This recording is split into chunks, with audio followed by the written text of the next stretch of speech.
everyone! Good day sa inyong lahat! Welcome back dito sa ating channel.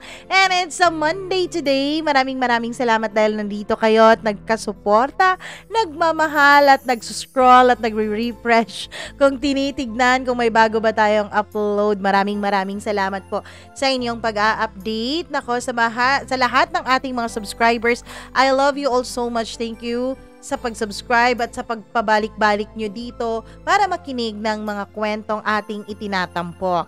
Hello, ako kay Terry May Tagle from Qatar, Marichet Serviano, Jaime Bicomong from Tayabas City, maraming salamat. Gimaras Girl, thank you so much. Sally Buma, Sir Reynaldo de Vera, maraming salamat. Edita Satorno, maraming thank you din. Kay Madam Judith McGovern, maraming thank you sa iyo at sa iyong husband. Kay Rose Eunice, maraming salamat. Christina Season, thank you so much po. Lakwacha, Jenny V. Viren, maraming salamat sa pakikinig. Yap Mulad Smith, ayon, lagi raw nakikinig sa atin. Hello kay Apple Jane Balance Dalumpay. Kay Julian Ramilo, maraming salamat. Hello din kay Rosana, kay Miss Blinko. Hello sa team MNKC, Vince, Lara, Jazel, Julie, Grace, Sheila, Bam, and kay Mima. Maraming salamat po. Lina Ladeza, thank you very much. Julieta Estralobio. Hello rin kay Rose P. Abejo or Rose P. Abejo. Maraming salamat. Shout out daw sa asawa niyang si Nice Pardales. Thank you very much. Joya Braza. Maraming salamat. Nora Barido Hamandre from Muscat, Middle East. Ayon. Hi din ako kay Yen Torrejidor, Alcura Ukit, kay Lino Dizon. Maraming salamat sa pakikinig. Merly Labong, hello sa'yo from Damam, KSA. Kay Elizabeth Lagunday, kay Irving David, maraming salamat. Rachel Villapane, Dins Lumigid at sa lahat po ng ating mga tagapakinig. Alam kong excited na kayo na simulan natin ang ating kwento for today's video, kaya wag na nating patagalin. Nako, eto na po ang ating paboritong programa, ang Dear Mama Mia.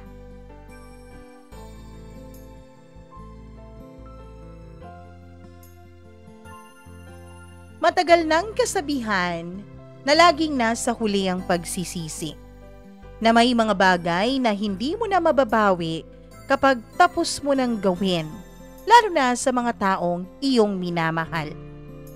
Pero bakit nga ba ganyan ang tao?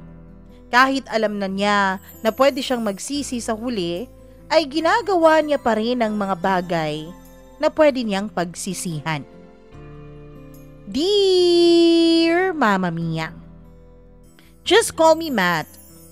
I'm from somewhere in Visayas. Hindi man naman po sa pagmamayabang, pero galing po ako sa isang may kayang pamilya. Ang daddy ko po ay isang CPA, samantalang ang mommy ko naman ay isang doktor.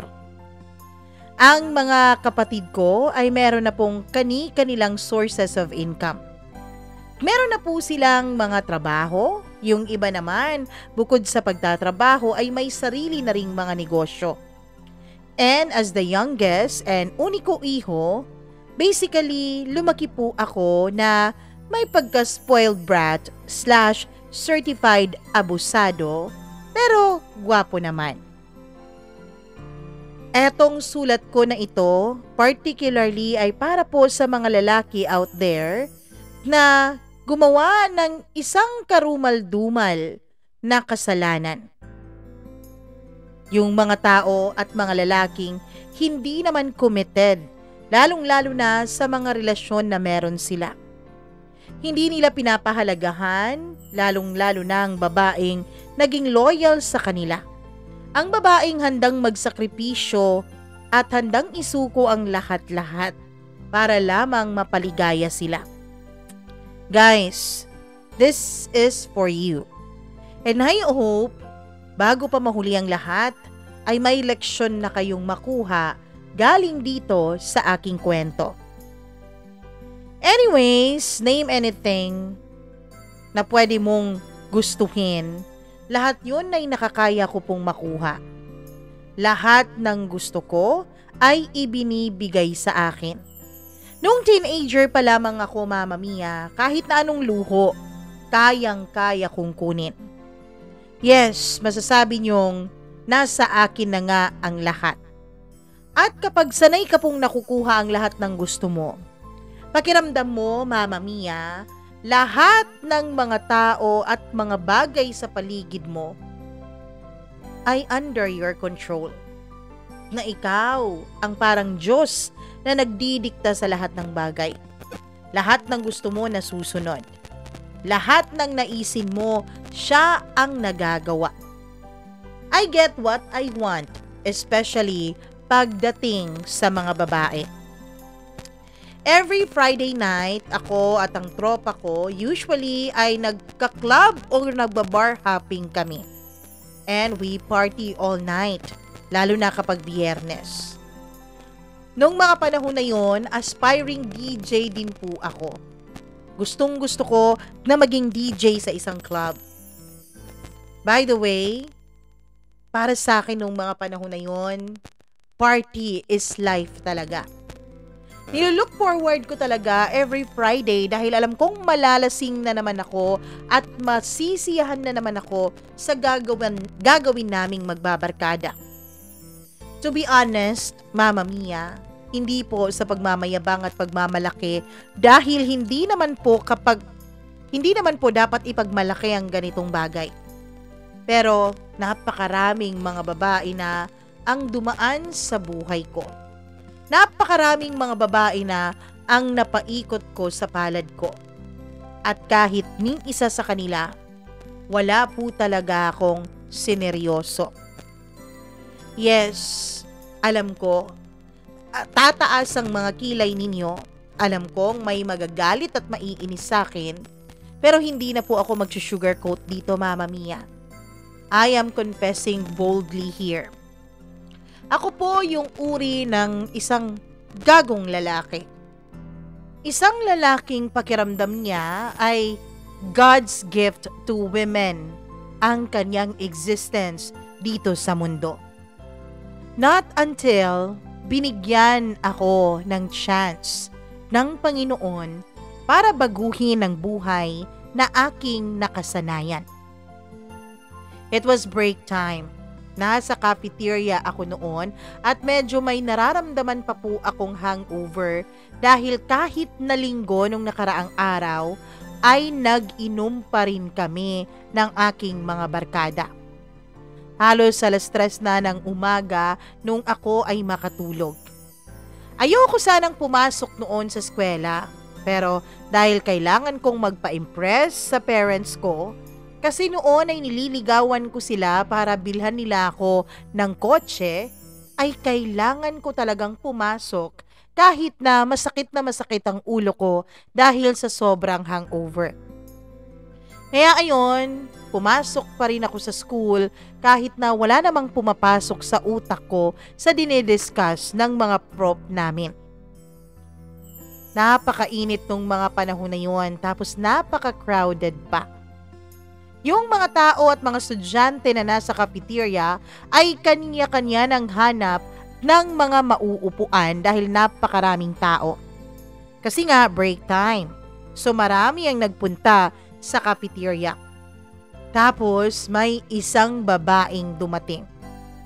Chicks kung chicks, napakaganda. Tapos napakaikli ng kanyang shorts. Kaya ayon kahit may hangover pa ako, kapag pagdating sa chicks, Mama Mia, ay nawawala talaga lahat ng sakit na nararamdaman ko. Umandar ang kalokohan ko nung nakita ko yung babae. Excuse me, may nakaupo na ba dito? Ah, meron na eh. Kung gusto mo, kandong ka na lang sa akin. Bilisan mo na. Baliw, bastos. Sigaw niya sa akin. Galit na galit sa akin yung babae. Well, hindi ko na lang din siya pinansin. Tumawa na lang ako dahil pakiramdam ko noon, Mama Mia, sino ba siya sa akala niya? Siya naman mismo ang nagbigay ng motibo para ganunin siya ng mga tao. Kita mo nga, napakaikli ng kanyang shorts. At sa kung tutuusin, nagtataka ako nung mga panahon na yon kung papaano siya nakapasok sa school campus na ganun ang kanyang suot.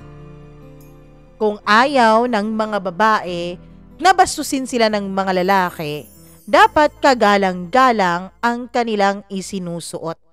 Hindi yung parang nang titiis siya sa mga lalaki. Nung para bang nang aakit.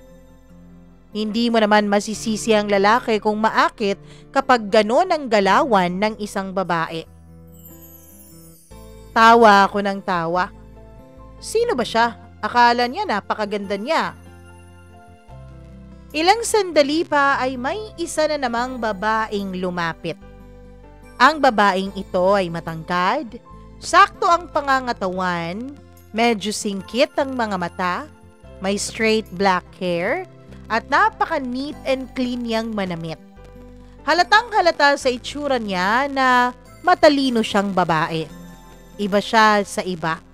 Para bang hindi mo siya kayang lokohin dahil nababasa na niya lahat ng galaw mo. Excuse me, may nakaupo na ba dito? Tanong niya sa akin. Wala naman. Feel free to sit down kung gusto mo. Ewan ko nung mga panahon na yun, Mama Mia. Kadalasan naman kapag babae ang lumalapit sa akin ay talagang dinediskartehan ko agad. Kumbaga, binabastos ko kaagad sa utak ko pa lamang. Pero nung time na yun, etong pangalawang babaeng lumapit ay parang hindi ko siya magawang bastusin. Parang nahihiya akong magpakita sa kanya ng aking mga kalokohan. Umiinom ako noon ng sobrang lamig na soft drinks. Tapos ilang sandali pa ay nag-order din siya ng kaniyang makakain. So bale ang posisyon naming dalawa ay magkaharap kami sa isang mesa. Walang nagsasalita. Walang nagpapansinan. Nagbabasa lamang siya noon ng aklat. Ako naman, Mama Mia, ay nagkukunwari akong may ka-text. Kahit na ang totoo ay wala namang lamang load ang cellphone ko. Nung sisip-sip na sana ako nung soft drinks na iniinom ko, ay bigla akong nalito. Kasi 2 soft drinks na ang nandun sa mesa namin. Tapos Mama Mia, hindi pala akin yung aking nakuhang soft drinks at nasip-sip na straw. Did you just... OMG? Parang nagkapalit yata tayo ng soft drinks. Sabi niya. Ano? Nahiya ako sa ginawa ko. Sorry miss. Kasi naguguluhan ako kung saan dito yung akin eh. Parehong-pareho kasi. Sorry talaga. No, it's fine. Okay lang. Sabi niya tapos tumayo siya, bit-bit ang mga librong dala niya at ang bag niya tapos umalis na. Mama Mia, sa kabaliwan ko ay dinala ko hanggang bahay yung strong ginamit ko na sa kanya pala nauna.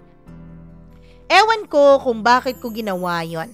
Bakit parang napakadesperado ng galawan ko. Well, Mama Mia, maganda siya, aaminin ko. Pero the plan of pursuing her? Wag na lang siguro. I'm a playboy, you know, pero meron din naman akong konsensya.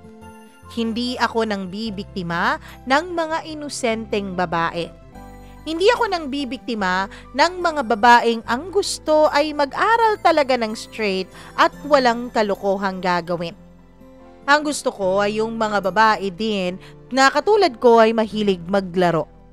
Ayoko kasi ng mga seryosong babae dahil bukod sa nakakakonsensyang mangbiktima ng mga inosente, ay trouble yan, Mama Mia. Kasi yan yung uri ng mga babaeng maghahabol. Yung mga players, kapag alam nilang pinaglaruan mo sila, move on to the next. Tapos sila naman ang maglaro sa iba. Ganun lang ang gusto ko. So yun, ganun basically ang takbo ng buhay ko nung mga panahon na yun. Anak, pwede bang sunduin mo ang daddy mo? Nasiraan daw siya ng sasakyan. Sabi ng mama ko isang gabi na nasa bahay na ako. Okay ma, sabi ko naman. Pagkatapos nun ay dumiretso na ako dun sa pinagtatrabahuan ng daddy ko. Pagdating ko doon, Mama Mia, ay meron pong kliyente si daddy. Kaya naman tumambay lamang ako sa labas ng kanyang opisina kung nasaan ay meron pong mini chapel. Pagpasok ko ay may nakita akong babaeng nagdarasal. Pero wala lang sa akin yon. Normal naman yon, di ba? Nag-headset na lamang ako para mawala ang boredom ko habang hinihintay ko si daddy. Pero sira pala ang cord ng headset ko nung mga panahon na yon. Akala ko ako lang ang nakakarinig ng aking pinapakinggan. Hindi ko alam na naka-loudspeaker na pala yung kanta tapos remix pa talaga yon ng party-party song. Excuse me, pwede mo bang patayin yung loud music mo? Nagde-devotion kasi ako dito eh. Tapos, chapel to, diba? So please. Mama Mia, the way she stared at me ay talagang nakakapangmura ng sarili. Napaka-charming niya. Parang hindi naman siya galit na pinagsabihan ako tungkol sa loud music ko. Napakakalma ng kaniyang tono. Kalmadong kalmado. She's really amazing. At ang nakakatuwa pa ay siya po yung babae sa cafeteria na nakasabayan ko sa isang mesa. Ang babaeng may-ari ng straw na inuwi ko pa talaga sa bahay. Sorry miss, sorry talaga. Aalis na lang ako. Ilang sandali pa ay biglang tumulo ang luha sa kaniyang mga mata. Ako naman, Mama Mia, ay nataranta ko. Umiiyak ba siya dahil sa ginawa ko? Dahil naistorbo ko ang devotion niya? Sorry ha, hindi ko naman sinasadyang istorbohin ka sa trip mo kanina. It's just that I'm really having a hard time right now. Hindi ko naman sinasadya na kumprontahin ka dahil sa ingay mo. I'm sorry, sabi niya sa akin. No. Sabi ko naman na tinapik-tapik pa talaga ang kaniyang balikat. It's okay. Kasalanan ko rin naman eh. Hindi kasi ako aware na sira na pala tong cord ng headset ko. Dapat chinek ko muna bago ko ginamit. Tama ka naman eh, nasa loob tayo ng chapel.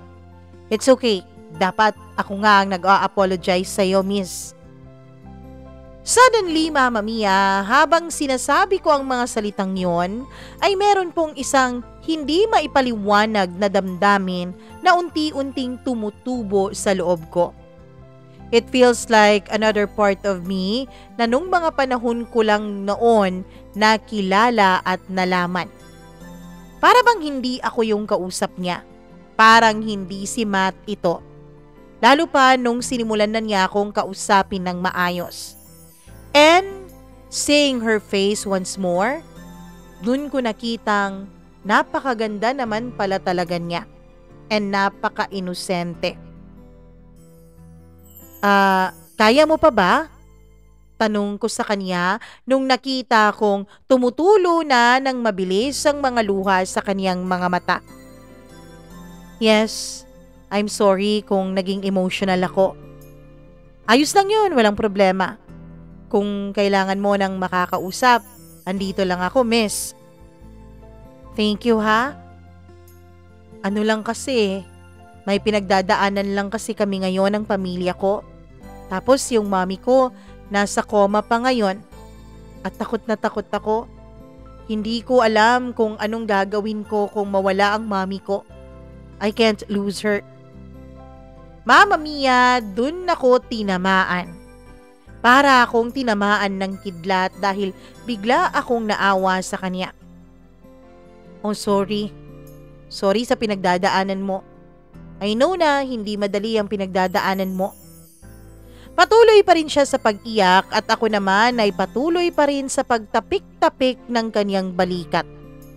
Nararamdaman ko ang sakit na kanyang nararamdaman nung mga panahon na yon. Kahit ako ay ganito, Mama Mia, kahit playboy ako at spoiled brat, ay marunong naman akong maawa sa kapwa ko. Later ay tumawag sa akin ang daddy ko. "O Matt, nasan ka na?" "Nasa lobby na ako. Alis na tayo."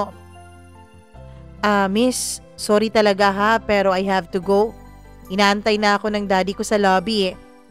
I guess, siguro, magkita na lang tayo sa campus soon. Huwag kang mag-alala, ipagdadasal ko ang mami mo, miss." Sophia? My name is Sophia. Sabi niya sa akin. Ewan ko, pero parang may narinig akong mga anghel na nag-aawitan nung marinig ko ang kaniyang pangalan. Kung gaano siya kaganda, ay ganun din pala kaganda ang pangalan niya. Bagay na bagay sa kanya. Matapos ang pangyayaring yun ay lagi kong pinagdadasal, Mama Mia, at lagi akong umaasa na sana nga ay makita ko si Sophia around the campus. Pero napakaraming estudyante ng campus namin dahil sikat po ang aming paaralan. Kaya naman alam kong medyo malabo talaga na muling magtagpo ang mga landas naming dalawa. So ayun, inisip ko na lang na maybe Sophia was just a passerby sa buhay ko. Hindi na lang ako nag-assume na darating pa ang araw na makikita ko pa ulit si Sophia. Hanggang sa isang Lunes, umuulan nung panahon na yon. And since hindi pa napaayos ang sasakyan ng daddy ko at nasa kasa pa rin ito sa kasalukuyan, ang car ng mommy ko ang kanyang ginagamit. Kaya ako ang nakatokang sumundo kay mommy mula sa kaniyang pinapasukang trabaho, mula sa ospital. Pero bago ko siya sinundo ng araw na yon, ay kailangan ko munang kunin ang mga prescriptions niya dahil naiwan ito sa bahay namin. Maaga akong umalis dahil baka mas lumakas pa ang ulan. Mahirap mag-drive around the city lalo na kapag malakas na malakas ang ulan dahil pihadong napaka-traffic. Pagpasok ko sa room kung saan ang mami ko, ang physician Mama Mia, ay nagulat ako dahil nagpapanik na ang mga nurses na nasa loob. Nasa 3 hanggang 4 ata na nurses ang nandoon. Dali-dali nilang tinawag ang mami ko dahil critical daw ang pasyente sa loob. Until sa nawalan na talaga ng buhay ang pasyente. Ako naman Mama Mia, hindi ako agad pumasok doon dahil nataranta na sila. Nagantay na lang ako sa labas. Ilang sandali pa ay lumabas ang mami ko at nakita ko ang malungkot niyang mukha. "Mom, what's wrong?" Tanong ko. "Hindi siya nakasurvive, anak. Wala na siya." "Yung babaeng may cancer?" "Wala na. Namatay na." Mama Mia, nung sinabi niya sa akin na cancer, ay agad pumasok sa utak ko ang mama ni Sophia. Naawa ako, Mama Mia. Naawa ako para doon sa mga anak na naiwan nung babae. At mas lalo akong naawa kapag naiisip ko na baka mama ni Sophia yon. Kaya agad ko siyang hinanap sa ospital na yon. Ilang sandali pa ay dumating siya kasama ang iba niyang pamilya. Nakita ko kung gaano siya umiyak ng gabing yun, Mama Mia. As in sobra-sobra ang pag-iyak niya na nakakaawa talaga. Yung iyak na may halong hagulgol, sigaw, tili. Grabe talaga. Hanggang sa hindi ko na kinaya, kahit na magtaka pa ang buong pamilya niya, ay lumapit ako sa kanya at niyakap ko siya habang nagngangawa siya sa sobrang pag-iyak. At dahil sa ginawa kong yun, hindi ko inakala na yun palang magiging daan para mas maging close kaming dalawa ni Sophia. At matapos ngang mamatay ang mami niya, me and Sophia, we became very, very close. Mama Mia, dun ko nalaman na napakaliit lang pala talaga ng mundo. Dahil ang mami niya ay naospital sa ospital kung saan nagtatrabaho ang mami ko. Tapos si mami pa talaga ang doktor ng mami niya. Pumunta ako sa libing ng mama niya. Tapos dun ko mas nakilala pa si Sofia. Bukod sa maganda niyang mukha at maganda niyang pangalan, ay maganda rin ang kanyang pag-uugali. Napakabait niya, napakaresponsable. At para malaman niyo ang storya ng buhay niya, ay ganito po yun. Ang mami niya ay nakilala ang isang lalaki nung ito ay 16 years old pa lamang. And then eventually, nabuntis nung lalaki ang mami niya at si Sofia ang bunga nun. Kaso nga lang, yung lalaking nakabuntis sa mami niya ay napaka-irresponsable. Nung malaman nito na nabuntis niya ang mami ni Sofia, ay agad itong naglaho na parang bula. Habang lumalaki si Sofia, ang mami niya lang ang tanging tumataguyod sa kanya. Mami niya lang ang nagsosustain ng kanyang mga pangangailangan at nangyari yun dahil nag-abroad ang mami niya. Sa States nagtatrabaho ang mami niya. Kaya kahit na gano'n ay medyo may pagka-socialite si Sofia, mama mia. Pero the moment na na-diagnose with cancer ang mami niya, ay kailangan na raw niyang magtrabaho para sa mga gamot ng kanyang ina. Hindi raw kasi sumasapat ang ipon ng kanyang mami para sa pagpapagamot nito. Kaya napilitan si Sofia na magtrabaho para matustusan ang pagpapagamot ng kanyang ina. At dun na nga siya nag-umpisang makaramdam ng hirap sa buhay. Mama mia, napakabait ni Sofia. Ang kabaitan niya ay napaka-rare na lamang sa mga panahong ito. Mahirap ka nang makakita ng isang babaeng katulad niya.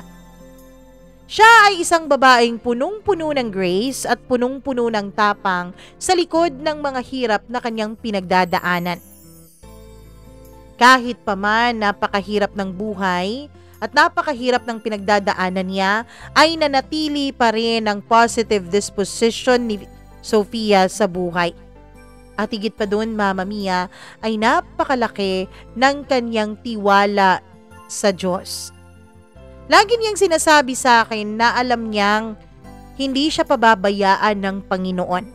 Na alam niyang kahit na anong mangyari ay tutulungan siya ng Diyos para malagpasan ang kahit na anong pagsubok na ibinibigay sa kanya. Mama mia, si Sofia ang uri ng babae na gugustuhin mong maging isang mabuting tao. Napaka-inspiring niyang babae. At yun ang rason kung bakit unti-unti ay nahuhulog ako sa kanya. Kung bakit unti-unti ay minamahal ko na si Sofia. 4 na buwan matapos mamatay ang mami niya, ay binibisita ko po si Sofia sa kanyang pinagtatrabahuan. Ewan ko, pero simula nung maging konektado kami sa isa't isa, pakiramdam ko ay parang mas naging mabuting tao ako. Well, hindi mas kasi hindi naman ako mabuting tao. Naging mabuting tao ako nung mga araw na siya lagi ang kasama ko. Ang totoo niyan, mama mia, ay nababawasan na po ang oras ko with my barkadas. At para bang na-inspire akong gawin ang lahat ng makakaya ko para maging isang mas mabuting anak at mas mabuting estudyante.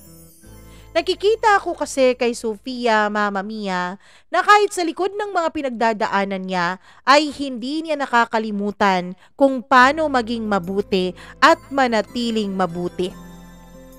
Lagi akong minomotivate ni Sofia para mas mag-aral pa ng maigi, para sundin ang mga pangarap ko sa buhay. At doon naging klaro sa akin ang mga pangarap ko. Gusto kong maging isang doktor. Mama mia, after 6 months of being together, na lagi kaming magkasama bilang magkaibigan, I officially asked her out. Oo, 6 na buwan ang nakalipas muna bago ko naitanong kay Sofia kung pwede bang makipag-date sa kanya. Very unlikely of me. Hindi po kasi ako ganon. Ako dati kapag may natipuhan ako, ay kindat-kindat lamang at sayaw-sayaw hanggang sa naikama ko na ang babaeng yon. Ganun po ako dati pero iba ako pagdating kay Sofia. Alam ko kasi na nagluluksa pa siya noon sa pagkawala ng kaniyang mommy. Alam kong hindi pa siya handa na maging maligaya ng tuluyan dahil iniisip pa rin niya ang sakit nung nawala ang mommy niya. Kaya pinalipas ko muna ang kalahating taon. And for the first time in my life, Mama Mia, nanligaw ako ng babae sa personal. Dati kasi Mama Mia, chat-chat lamang kapag may natipuhan akong hindi ko nakukuha sa isang kindatan. Pero itong si Sofia, siya po ay nag-iisang espesyal na babae sa buhay ko. Siya ang kauna-unahang babaeng niligawan ko. At hindi rin naman ako binigo ni Sofia. Hindi niya ako binigo dahil hindi naman niya ako binasted. At ako na yata ang pinakamaligayang lalaki sa balat ng lupa nung binigay na sa akin ni Sofia ang matamis niyang oo. At simula nang naging kami, siya na po ang source of strength ko. At alam ko rin, Mama Mia, na ako na rin ang source of strength niya nung mga panahon na yon. At sinabi ko sa pamilya ko ang tungkol sa relasyon naming dalawa ni Sofia. Mama Mia, nakita ko po sa mga mata ng mga magulang ko ang disappointment nung nalaman nila kung sino ang girlfriend ko. Matt, bakit naman siya? I mean, pwede ka namang pumili ng mas better pa kaysa sa kanya. Sabi ng isa kong ate. Tama ang ate mo, anak. Hindi mabuti si Sofia para sa'yo. Well, siguro mabuti pero hindi siya ang the best para sa'yo. Dapat isipin mo kung anong magiging future mo nang kasama siya. Ano bang itsura ng future mo kapag kayong dalawang nagkatuluyan, ha? Mahirap ang status niya, anak. Nagtatrabaho pa nga siya ngayon, 'di ba? Tapos, hindi ko alam kung makakapagtapos siya ng kanyang pag-aaral. Napakalayo ng agwat ng buhay niyo sa isa't isa. Masyado kang mataas kumpara sa kanya.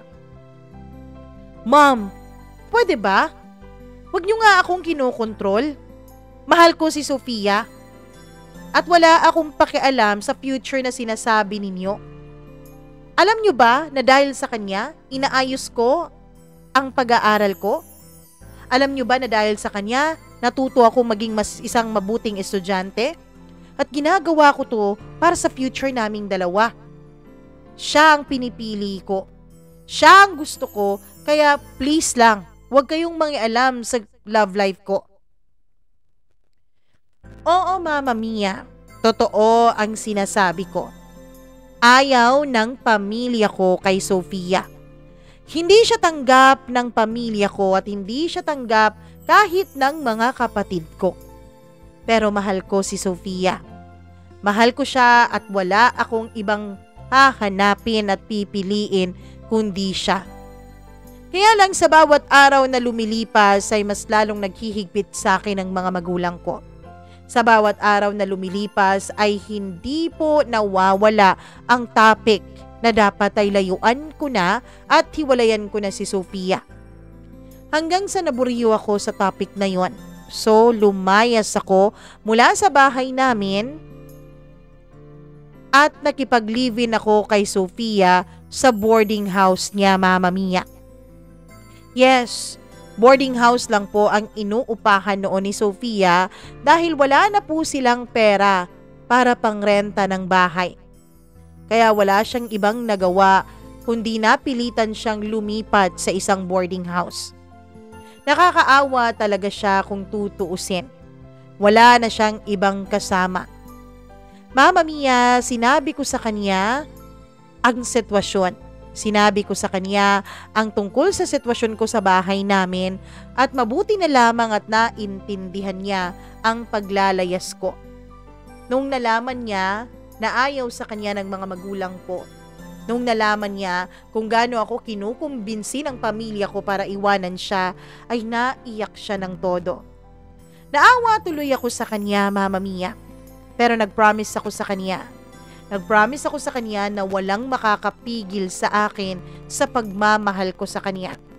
Walang makakapaghiwalay sa amin. Ipaglalaban ko siya sa harap ng kahit sino at kahit na ano.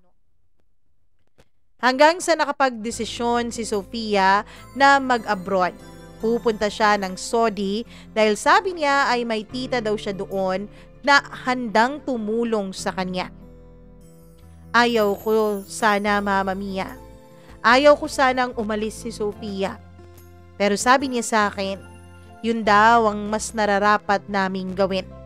Yun daw ang mas nararapat niyang gawin para patunayan sa mga magulang ko na hindi siya aasa sa akin.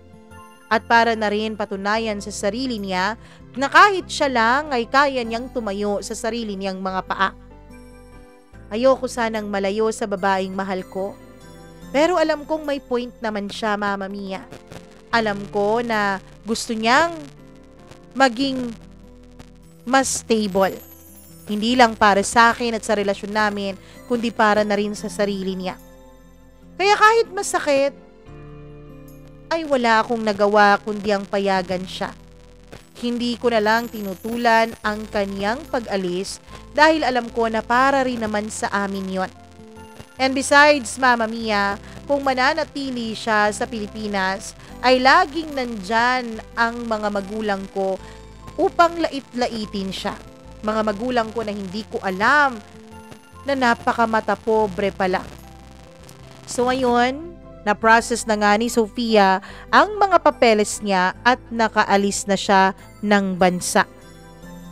Mama Mia, naging domestic helper o DH si Sofia sa ibang bansa.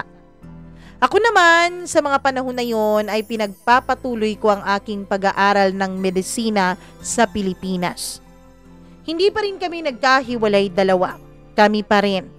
Pero since busy ako at busy din siya sa trabaho niya, kaya paminsan-minsan na lang ang aming communication. Pero kahit na ganon ay wala pa ring hiwalayan na naganap sa aming dalawa. Isang araw, Mama Mia, nag-dinner kami kasama ang pamilya ko. Tapos andun din ang Chinese family friend ng mga magulang ko kasama ang kanilang anak na nagtitake din ng medicine sa US. Itago na lang natin siya sa pangalang Candy.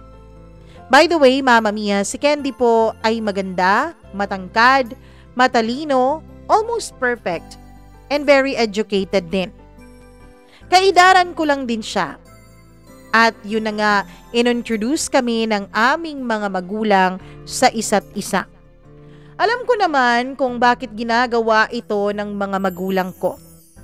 I find her nice. Pero dahil nandyan na si Sofia sa buhay ko, dahil may minamahal na ako at may laman na ang puso ko, ay hindi ako pumatol kay Candy. Mahal na mahal ko si Sofia kahit paminsan-minsan na lang kaming nagpapang-abot sa pagko-communicate dalawa. Kahit na minsan na lamang siyang nagre-reply sa mga chat ko dahil alam kong busy siya, ay mahal ko pa rin ang girlfriend ko. Lumipas ang mga buwan at taon hanggang sa graduating na nga ako ng medisina. 1 year na rin simula nung nagkakilala kaming dalawa ni Candy.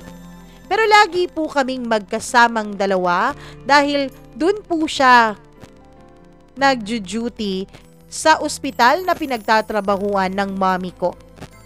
At dahil magkaidaran naman kami tapos magkasundo pa kami sa kursong aming kinuha, ay naging close kaming dalawa ni Candy sa isa't isa. Hanggang sa hindi ko na lang namalayan, Mama Mia. Isang araw ay bigla na lamang pong nag-confess si Candy sa akin tungkol sa kanyang tunay na nararamdaman for me. Siguro, Mama Mia, dahil nga lumaki si Candy sa US. Doon siya nag-aral ng high school at doon rin siya nag-aral ng kanyang medisina. Kaya lumaki po siyang liberated.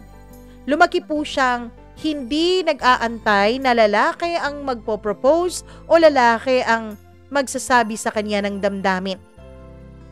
Sanay na sanay po siyang sabihin kung ano ang nasa utak at puso niya.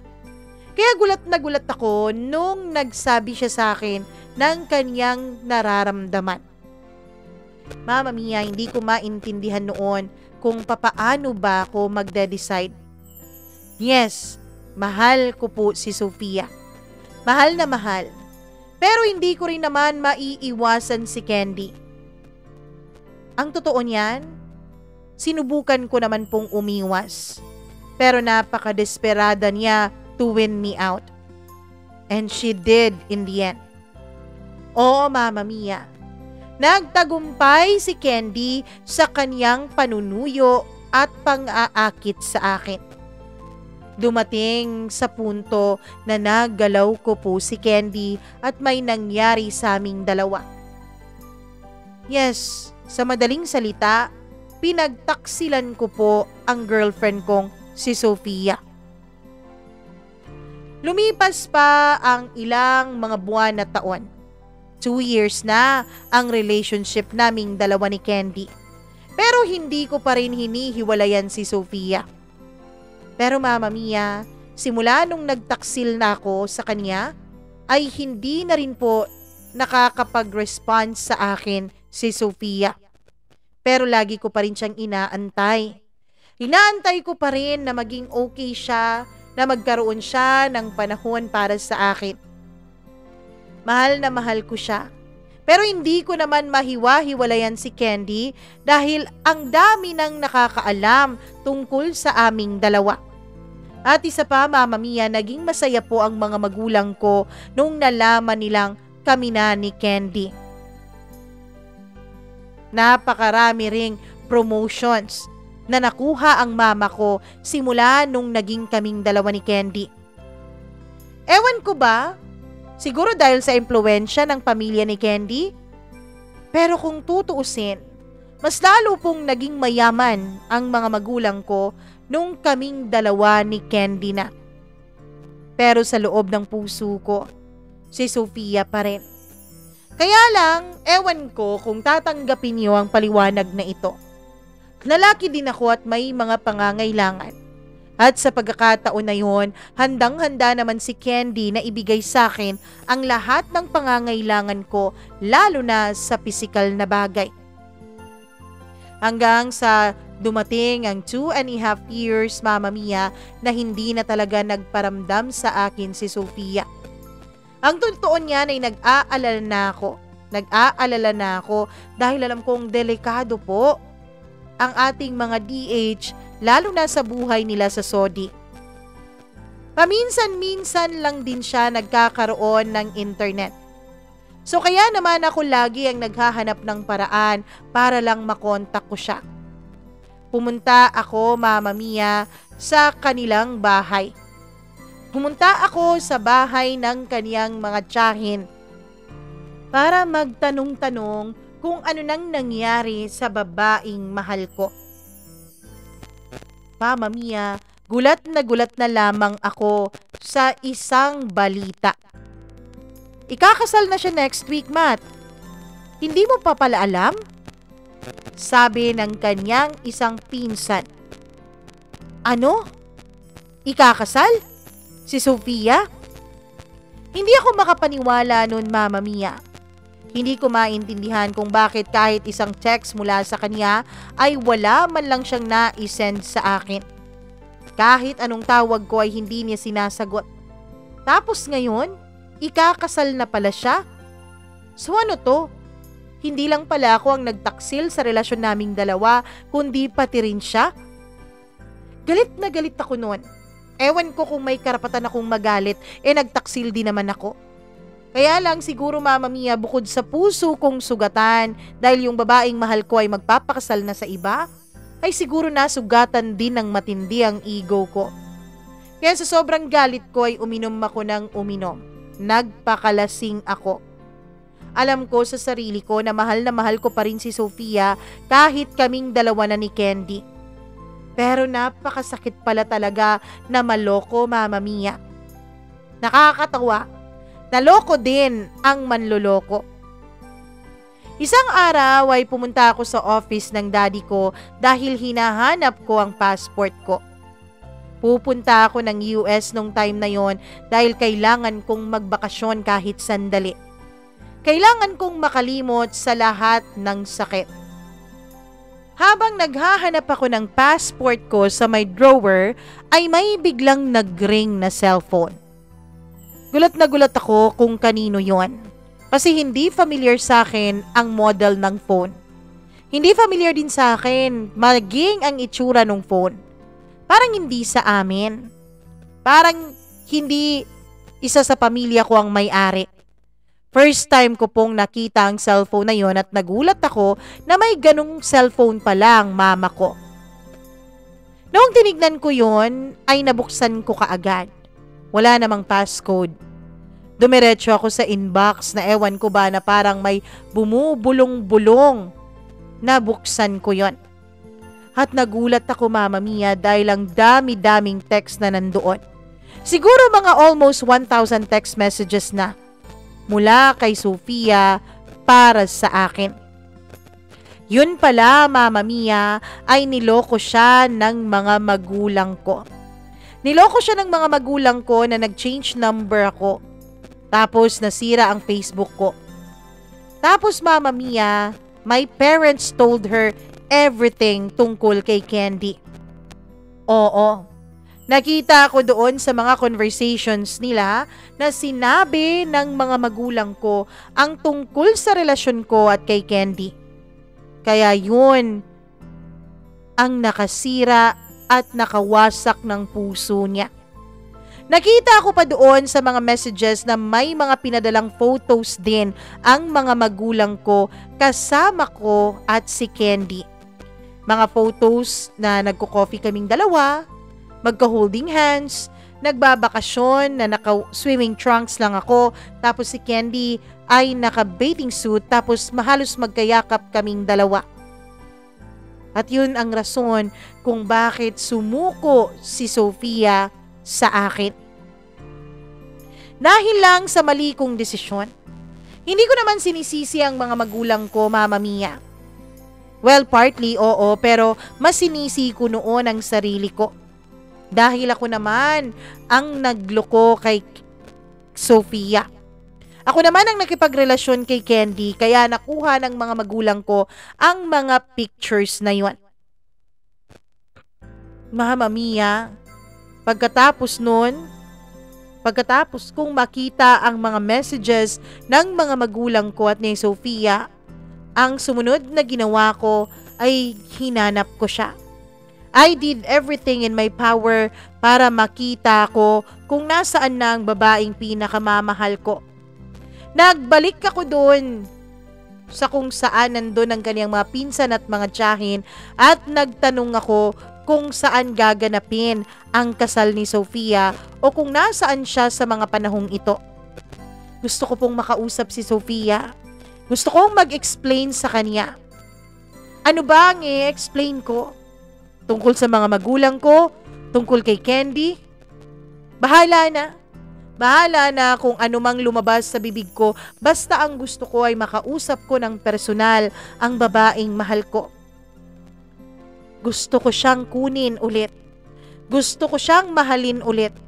Gusto kong maging kami ulit at gusto kong kalimutan niya ang pagpapakasal sa isang lalaking ewan ko kung mahal na ba niya. Dahil kahit sa hinaba-haba ng panahon na wala kaming contact ni Sofia sa isa't isa at si Candy ang lagi kong kasama, ay hindi po nawawala si Sofia sa puso ko. Siya pa rin ang nilalaman ng puso ko, kaya kailangan ko siyang mahanap. Lagi pa rin akong nag-aantay sa kanya every single day, Mama Mia. Mahal na mahal na mahal ko siya. At alam ko, dahil hindi pa siya kasal nung mga panahon na yon, ay hindi pa tapos ang laban. Hindi pa tapos ang laban at pwede ko pang maipaglaban ang pagmamahal ko sa kanya kahit sa huling sandali man lamang. Mama Mia, if only I could bring back time. Kung maibalik ko lang ang panahon, kung maibabalik ko lamang ang nakaraan, sana ay maibalik ko rin sa buhay ko ang babaeng pinakamamahal ko. Kaya lang Mama Mia, kahit gaano pa ako kadesperado noon na hanapin siya, ay hindi din alam ng kaniyang mga relatives daw kung nasaan siya. Ewan ko kung talagang hindi ba nila alam o pinakiusapan sila ni Sofia na huwag sabihin sa akin kung nasaan siya. Desperado ako, ginawa ko ang lahat, but I was too late. Huli na ako, Mama Mia, dahil isinuko na ako ng babaeng pinakamamahal ko. Kung sana lang magkaroon ng pagkakataon na bumalik ako sa nakaraan, aayusin ko lahat ng desisyon ko. Aayusin ko lahat ng mga bagay na ginawa kong mali sa relasyon naming dalawa. Ngayon, Mama Mia, ay single po ako. Matapos kasi ang nangyari sa amin ni Sofia, matapos ang 2 buwan ng paghihintay ko ulit sa kanya, pagbabakasakali na hindi pa siya naikasal, ay hiniwalayan ko na rin si Candy. Umalis ako ng bansang Pilipinas. Umalis ako para makalimot, para magbagong buhay. Sa ngayon, Mama Mia, ay wala po ako sa Pilipinas. Nasa ibang bansa po ako nagtatrabaho at mas pinili ko po na manatili dito. Dahil lang totoo niyan, hindi pa po kami maayos ng mga magulang ko. Kinumpronta ko kasi sila tungkol sa ginawa nilang paghihiwalay sa aming dalawa ni Sofia. Masakit pa rin talaga. Masakit pa rin ang nangyari sa amin. Pero alam mo ba, ang mas masakit, Mama Mia? Dahil sinabi sa akin ng mga magulang ko na wala silang pinagsisisihan sa naging desisyon nila. Dahil nanindigan pa rin sila na hindi karapat-dapat sa akin si Sofia. Dahil sa sobrang galit ko ay mas pinili kong magtrabaho ng malayo. Mas pinili kong manatili dito sa ibang bansa at wag nang magpakita muna sa aking mga magulang. Masakit pa rin dahil mahal ko pa rin si Sofia. Pero alam ko naman na hindi ko solely o solong masisisi ang mga magulang ko. Dahil alam ko na kung meron mang mas may malaking kasalanan sa lahat ng nangyari ay walang iba yun kundi ako. Dahil sinayang ko lang ang pagmamahalan namin ni Sofia kasi nagpadala ako sa tukso ng iba. Sa lahat ng mga lalaking may mga karelasyon ngayon, tapos nagbubulakbol, nanloloko, nagchicheat, sana ayusin nyo na ang mga buhay ninyo at ayusin nyo na ang relasyon ninyo sa inyong mga girlfriends o asawa. Lalo na kung ang babae naman na inyong karelasyon ay matino. Huwag nyo nang antayin na maging katulad nyo ako. Huwag nyo nang antayin na magsisi kayo sa huli. Laging nasa huli talaga ang pagsisisi at walang pagsisising nauuna. Kasi sa umpisa ay masaya ka eh. Sa umpisa ay nasasarapan ka kapag nagloloko ka. Na-enjoy mo ang thrill, na-enjoy mo ang pakiramdam na may marami pa ring nababaliw sa'yo kahit na may nagmamay-ari na sa'yo. Kung mahal mo ang isang babae, ipaglaban mo. At isa sa mga paraan para maipaglaban mo siya ng maayos ay panindigan mo ang mga pangako mo sa kanya. Kasi hindi sa lahat ng pagkakataon na makakahanap tayo ng isang babaeng matino dito sa mundong ito, lalo na sa panahon natin ngayon. Maraming mga babae na magaganda, mga sexy, pero iilan lang ang matitino sa kanila. Kaya kapag nahanap mo na yun, napakaswerte mo. Dapat pahalagahan mo. Dapat ingatan mo. Kasi sa oras na mawala yan, Wala kang ibang sisisihin kundi ang sarili mo lamang. Para kay Sofia, alam kong kasal ka na ngayon. Alam kong may pamilya ka na. Alam kong sa kanya mo na tinutupad ang mga pangarap natin noon. Pero gusto kong malaman mo na kahit sa huling sandali ng buhay ko, babaunin ko ang pagmamahal mo dito sa puso ko. Babaunin ko sa puso ko ang naging pagmamahalan nating dalawa. Laging nandito sa loob ng damdamin ko ang pangalan mo hanggang sa araw ng aking kamatayan. Dahil sa puso ko, akin ka pa rin. Ikaw ang babaeng dapat ay pakakasalan ko. Ikaw ang babaeng dapat pang forever ko. Pero nagkamali ako. At ang pagkakamaling yon ay hindi ko na mababawi pa. Dahil kahit anong gawin ko, huli na ang lahat para sa akin. Hanggang dito na lamang po, Mama Mia, at maraming salamat sa pagbabasa mo nitong aking liham. Nagmamahal pa rin kay Sofia, Matt.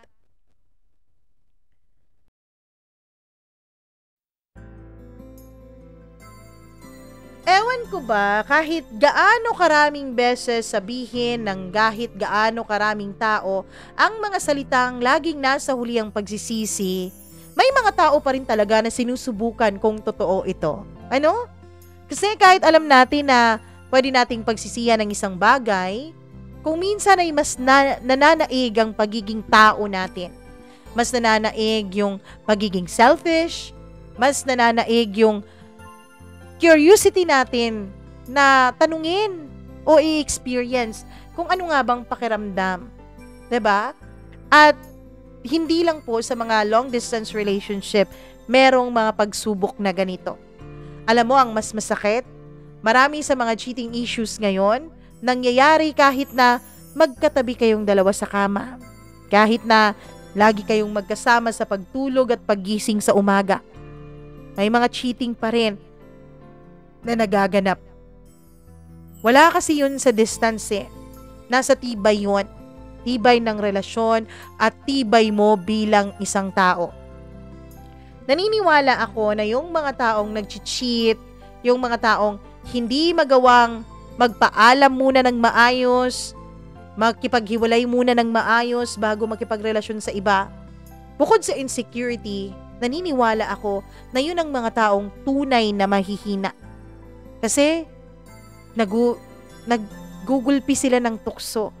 Kasi kahit alam nilang mali, ginagawa pa rin nila. So anong tawag sa mga taong doon?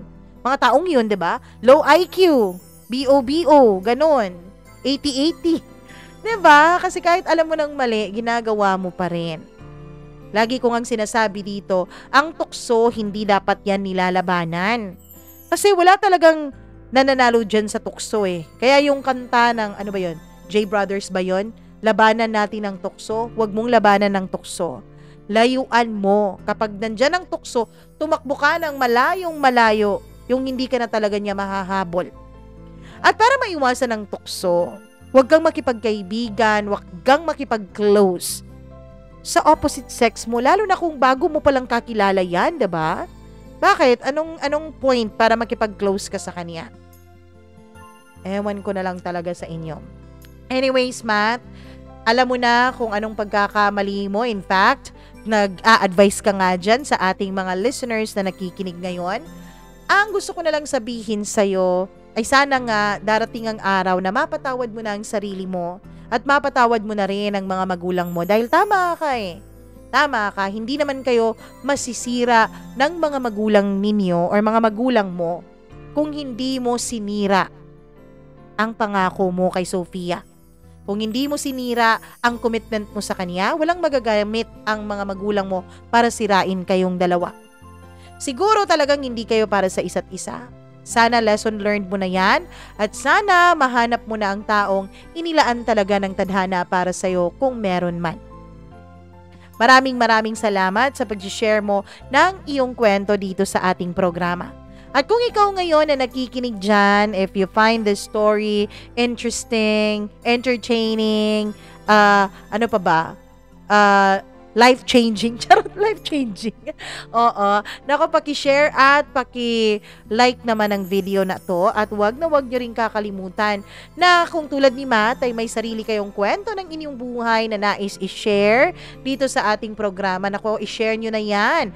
Mag-email lamang po kayo sa atin, mamamiacdo 0317@gmail.com. That's MAMAMIA CDO0317@gmail.com. Maraming salamat sa inyong lahat. Paki-like and follow sa ating ibang SOCMEDS account.